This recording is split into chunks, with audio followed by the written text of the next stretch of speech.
दोस्तों, स्वागत है आपका रिपब्लिक स्टडी चैनल पर। आज हम बात करते हैं सम्राट अशोक के बारे में। पिछले पार्ट में हमने बात की चंद्रगुप्त मौर्य और बिंदुसार के बारे में। तो आज का अपना टॉपिक है अशोक।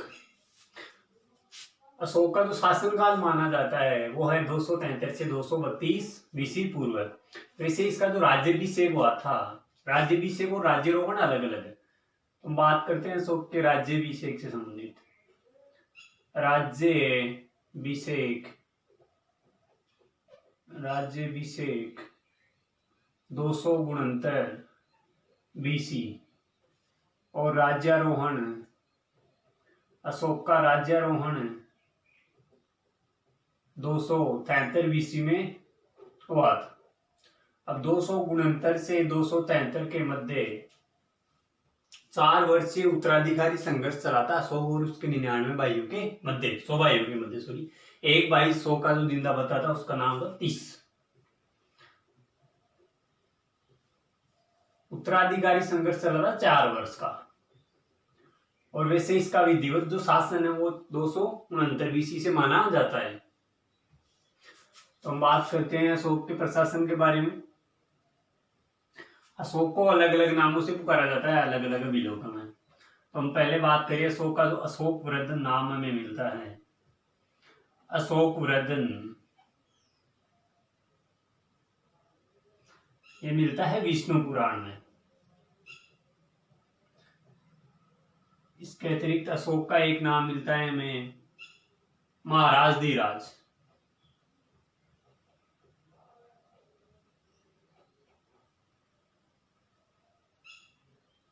ये मिलता है हमें बाबरुलेख,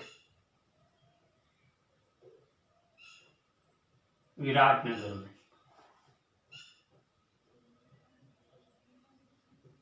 एक नाम मिलता है पियदसी या देवताओं को प्रिय, पियदसी या देवाना प्रिय। ये मिलता है बराबर के अभिलेखों में, बिहार के बराबर गुहालेखों में। बराबर गुहालेख सबसे इंपॉर्टेंट है। अशोक का जो अशोक नाम मिलता है वो मिलता है हमें मास्की और गुर्जरा अभिलेख में। अशोक एकमात्र नाम मिलता है मास्की व गुर्जरा अभिलेख में। अशोक का एकमात्र नाम मिलता है मास्की और गुर्जरा अभिलेख में सिर्फ अशोक। इसके अलावा अशोक का नाम बुद्ध साक्य भी मिलता है मास्की अभिलेख में। बुद्ध साक्य, बुद्ध साक्य, ये भी मास्की अभिलेख में अशोक का नाम मिलता है। अब हम बात करते हैं अशोक के प्रशासन के बारे में। अशोक से संबंधित महत्वपूर्ण जानकारी मिलती है हमें इलाहाबाद स्तंभ लेख से, जहां इसकी एकमात्र पत्नी कारुआकी का नाम हमें मिलता है। तो हम बात करते हैं अशोक के जो पिता का नाम था वो था बिंदुसार। पिता बिंदुसार। इसकी माता का नाम था शुभद्रांगी, शुभद्रांगी।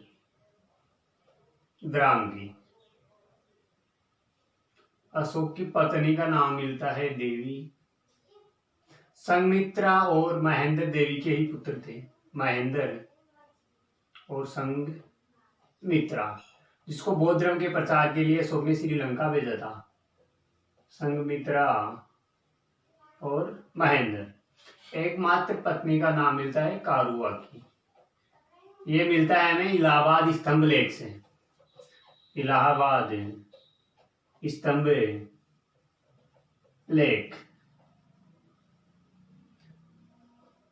दोस्तों, ये जो इलाहाबाद स्तंभ लेख है ये प्रयाग में स्थापित है। इसको अकबर द्वारा, पहले एक कौशाम्बी में था, इसके बाद इसको प्रयाग में स्थापित करवाया गया।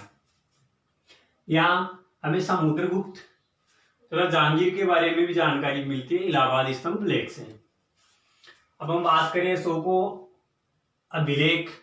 अशोक के अभिलेखों की सर्वप्रथम खोज हुई थी 1750 में और ये खोज की थी टी फेंतलर महोदय द्वारा। सर्वप्रथम अशोक के अभिलेखों को 1750 ईस्वी में खोजा गया था टी फेंतलर महोदय द्वारा दिल्ली में। और जो खोजा गया स्तंभ लेख था वो था दिल्ली मेरठ स्तंभ लेख।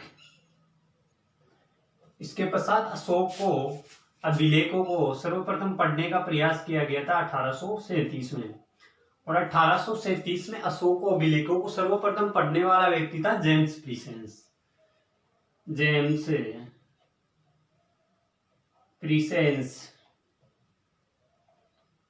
प्रीसेंस ने सर्वप्रथम अशोक के अभिलेखों को पढ़ा और जो पढ़ा गया अभिलेख था वो था दिल्ली टोपरा स्तंभ लेख। दिल्ली टोपरा स्तंभ लेख। और यहीं से ब्रह्मलिपि की खोज होती है। ब्रह्मलिपि या ब्राह्मी लिपि को सर्वप्रथम पढ़ा गया। ब्रह्मलिपि को पढ़ा गया अर्थात ब्रह्मलिपि को सर्वप्रथम पढ़ा गया 1837 में जेम्स प्रीसेंस द्वारा दिल्ली टोपरा स्तंभ लेख से। और अशोक के अभिलेखों की सर्वप्रथम खोज हुई 1750 में टी पेंतलर महोदय द्वारा दिल्ली मेरठ स्तंभ लेख की खोज की गई। अब हम बात करते हैं अशोक के बारे में महत्वपूर्ण जो पॉइंट है कलिंग का युद्ध। अशोक को भारत में अभिलेखों का जनक भी कहा जाता है क्योंकि अशोक ने सर्वप्रथम शासन आदेशों को अभिलेखों का जनक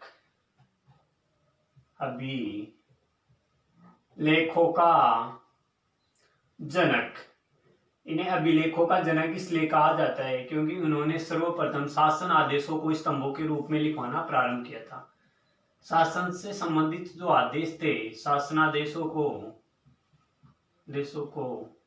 सर्वप्रथम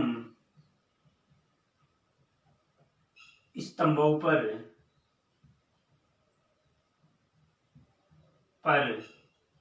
लेखों के रूप में उत्कीर्ण करवाया था।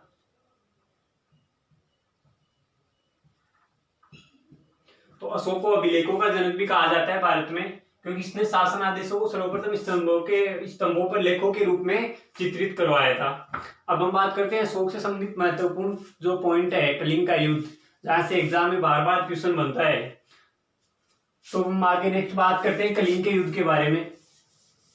कलिंग का युद्ध हुआ 261 ईसा पूर्व में।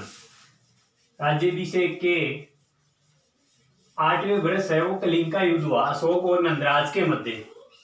ये भी महत्वपूर्ण पॉइंट है एक कलिंग का युद्ध। तो हम बात करते हैं कलिंग के युद्ध के बारे में।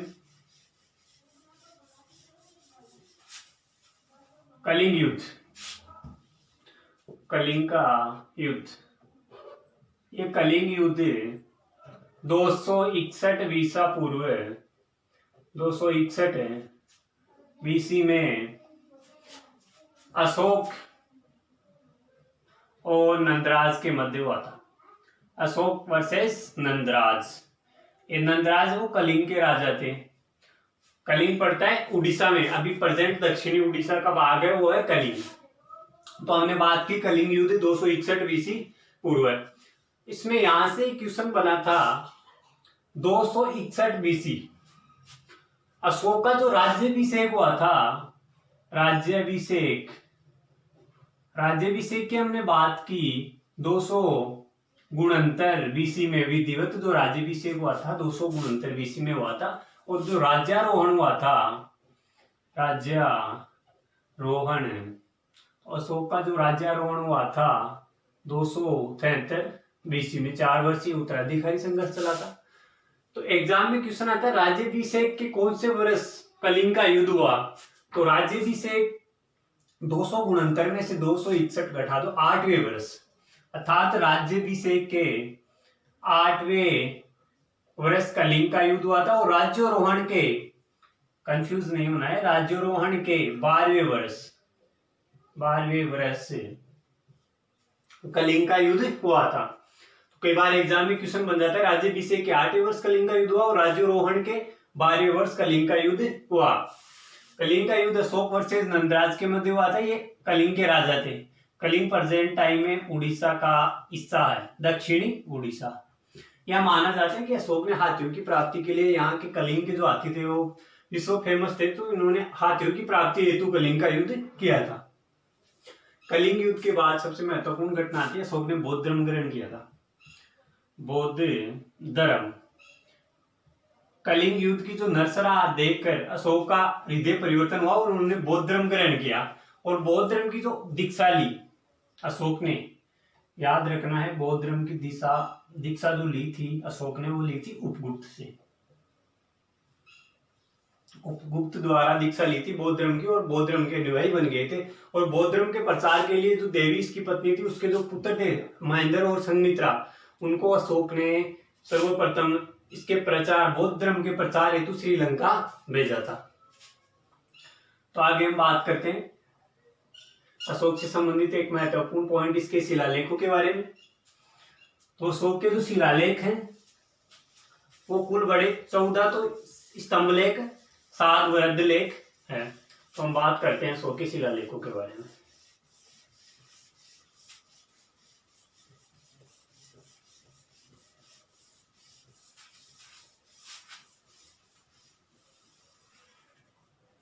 अशोक के शिलालेख,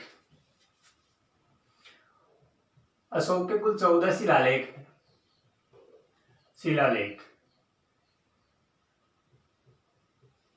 14 शिलालेखों की विषय वस्तु के बारे में हम बात करते हैं।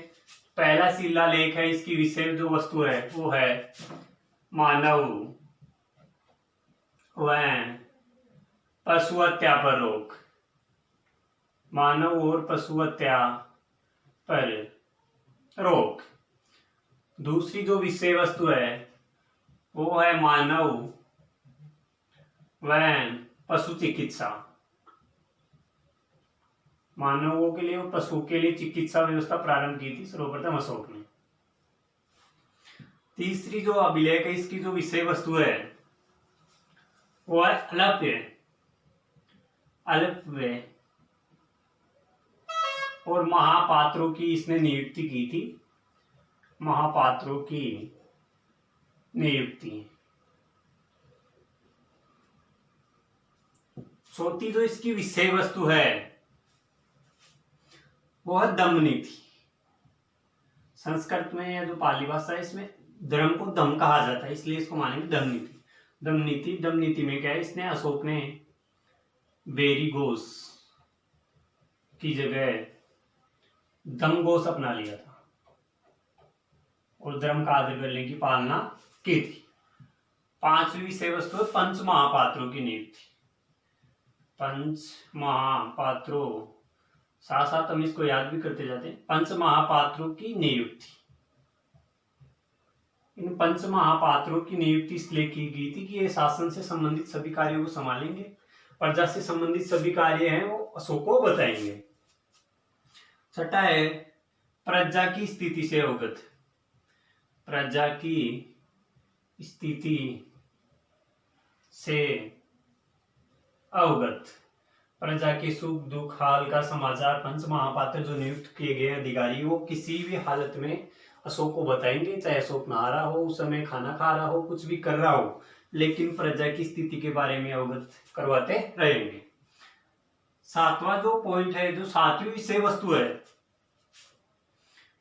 वो कहती है अशोक के बारे में कि मानव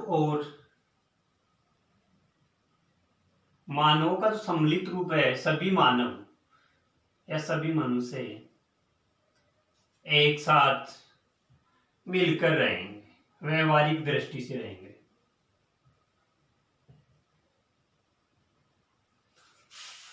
तो हमने 14 शिलालेखों के बारे में पढ़ा।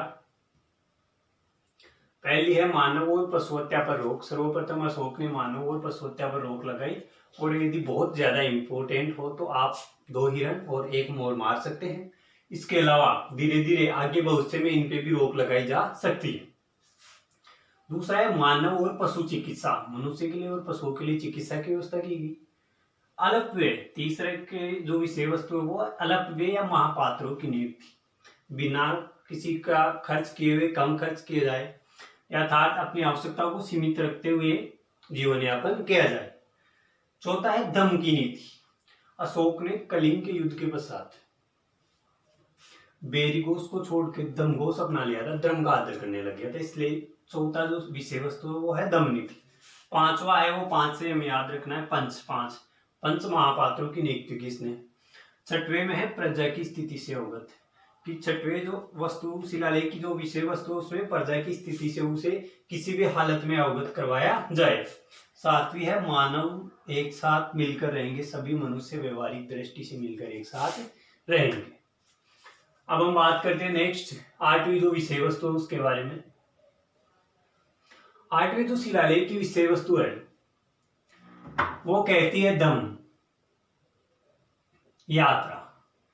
अशोक ने अपने जीवन में दम यात्रा की थी और 256 रातें हैं वो दम यात्रा में बिताई थी बौद्ध के बाद। 9वां जो है वो है समारोह की व्यर्थता।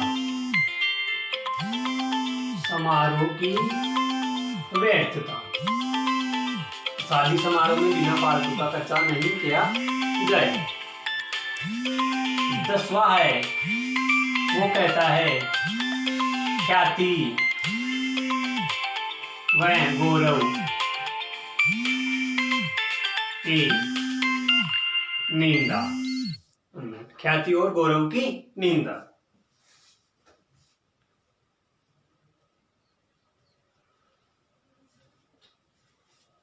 11वीं जो विषय वस्तु है वो है दम नीति। दम नीति की व्याख्या। 11वीं विषय वस्तु के बारे में है दम नीति की व्याख्या।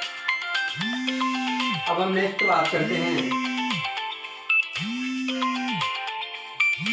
12वीं विषय वस्तु, दम का सदैव आदर। दम का सदैव आदर। 13वीं है वो है सबसे मोस्ट कलिंग का युद्ध।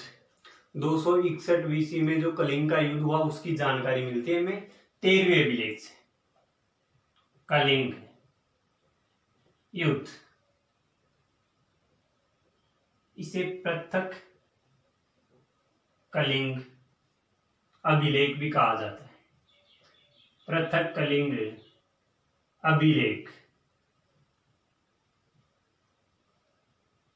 ये याद रखना भाई, सबसे मोस्ट है कलिंग का युद्ध। 13वें अभिलेख से हमें इसकी जानकारी मिलती है। कलिंग का युद्ध 13वां अभिलेख या पृथक कलिंग अभिलेख भी इसे कहा जाता है। 14 में है धार्मिक जीवन। 14वीं विषय वस्तु है धार्मिक जीवन के बारे में। तो ये हमने पढ़े अशोक के 14 लेख शिलालेख उनकी विषय वस्तु के बारे में। और जो वृद्ध लेख है, वृद्ध स्तंभ लेख, उनकी संख्या है 7। तो हम पढ़ते हैं वृद्ध स्तंभ लेखों के बारे में।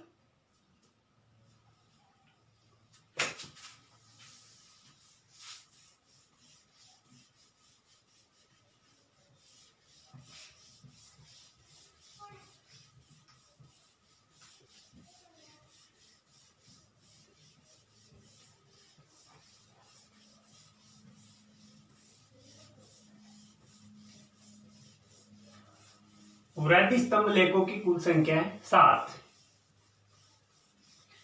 तो हम बात करते हैं वृद्ध स्तंभ लेखों के बारे में।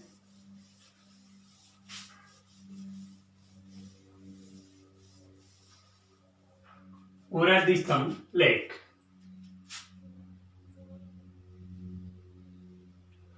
पहला जो स्तंभ लेख है वो है दिल्ली टोपरा स्तंभ लेख। दिल्ली टोपरा स्तंभ लेख। दूसरा है दिल्ली मेरठ, दिल्ली मेरठ स्तंभ लेख,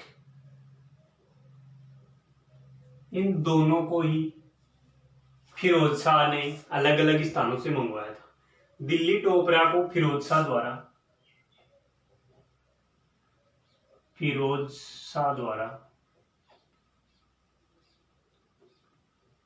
हरियाणा से मंगवाया गया था।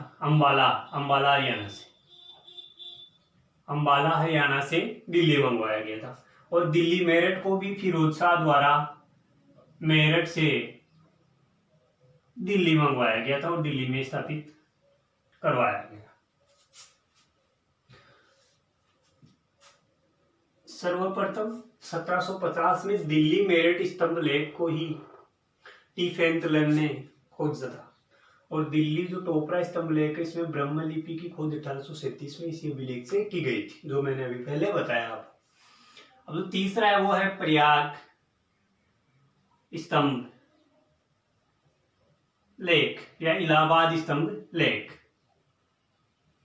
इसको अकबर ने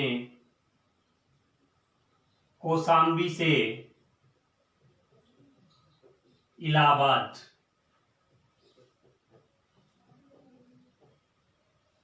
मंगवाया था। अकबर द्वारा कौशाम्बी से इलाहाबाद या प्रयाग में स्तंभ करवाया गया था। प्रयाग स्तंभ लेख पर समुद्रगुप्त और जहांगीर के लेख भी उत्कीर्ण है। समुद्रगुप्त में जहांगीर के लेख भी उत्कीर्ण है। अब हम बात करें चौथा जो स्तंभ लेख है वो है लोरिया नंदराज और लोरिया अरेराज।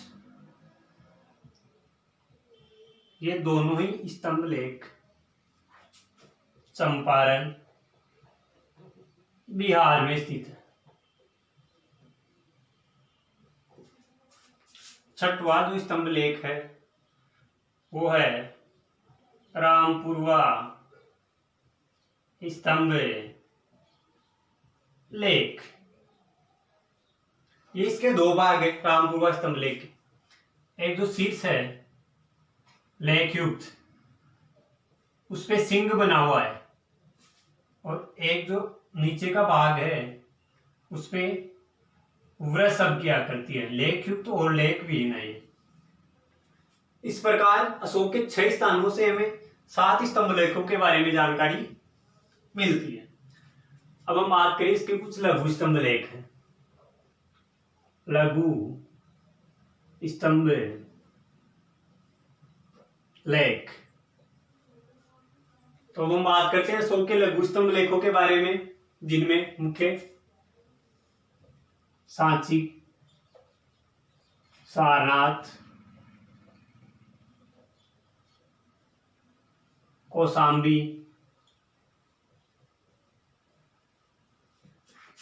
और रुमिंदेई।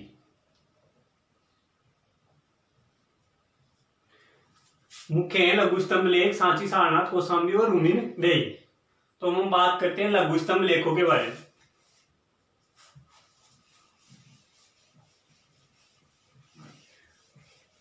सारनाथ का जो स्तंभ लेख है वो सबसे मोस्ट है। ये वाराणसी यूपी में स्थित है और जो 26 जनवरी 1950 को इसे भारत का राष्ट्रीय चिन्ह भी घोषित किया गया था।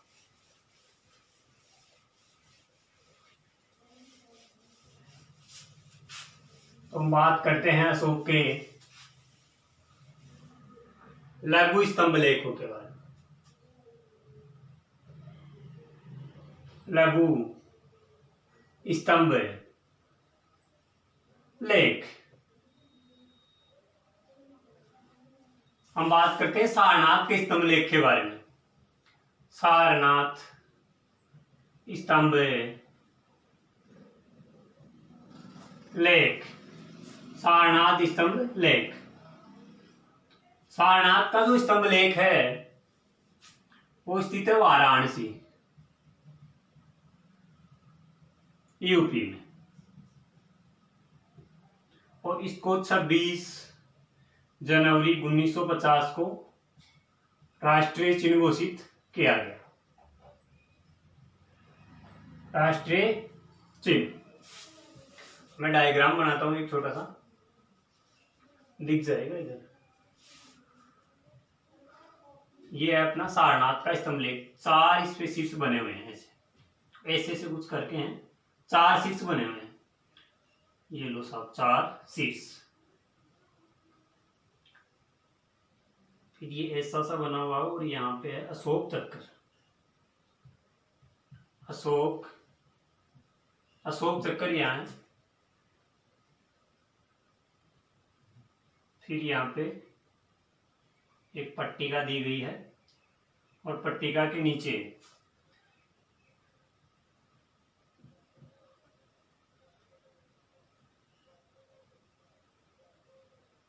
इधर यहाँ अश्व अंकित है और इधर हाथी का चिन्ह अंकित है। यहाँ पे भारत का जो राष्ट्रीय वाक्य है वो लिखा हुआ है सत्यमेव जयते। सत्यमेव जयते।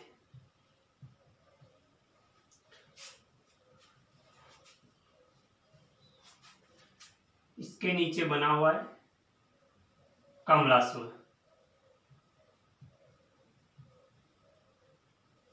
और फिर सबसे नीचे है गर्भगृह।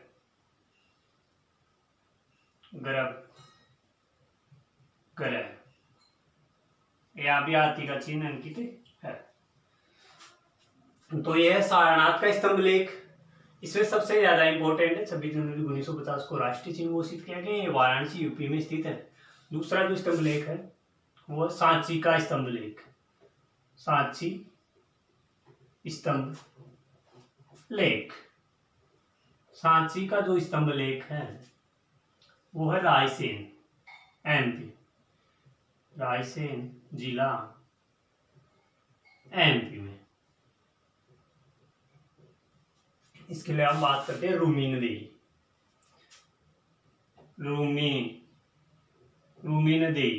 या रूमीनदेह लेख। यह है नेपाल में। रूमीनदेह स्तंभ लेख स्थित है नेपाल में। और यहाँ अशोक के आर्थिक अभिलेखों के बारे में यहाँ से जानकारी मिलती है कि अशोक ने रूमीनदेह में 1/6 जो कर था कृषि का वो घटा के इसको 1/8 कर दिया था। यहाँ से हमें आर्थिक जानकारी मिलती है। अशोक के शासन के बारे में आर्थिक जानकारी हमें प्राप्त होती है। रूमीनदेह जो स्तंभ लेख है वो है सबसे छोटा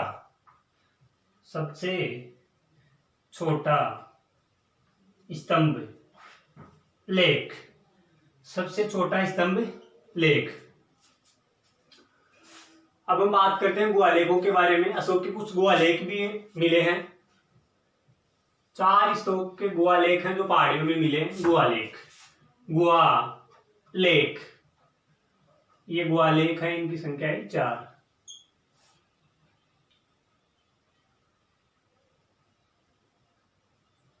ये बरार की पहाड़ियों से मिले, या बराबर की जो पहाड़ियां हैं, बराबर की पहाड़ियां बिहार।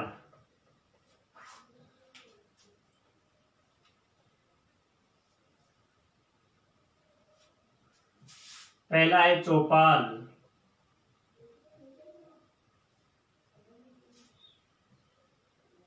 विश्व झोपड़ी,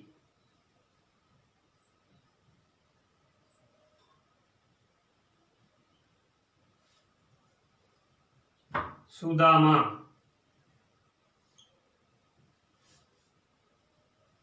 कृष्ण।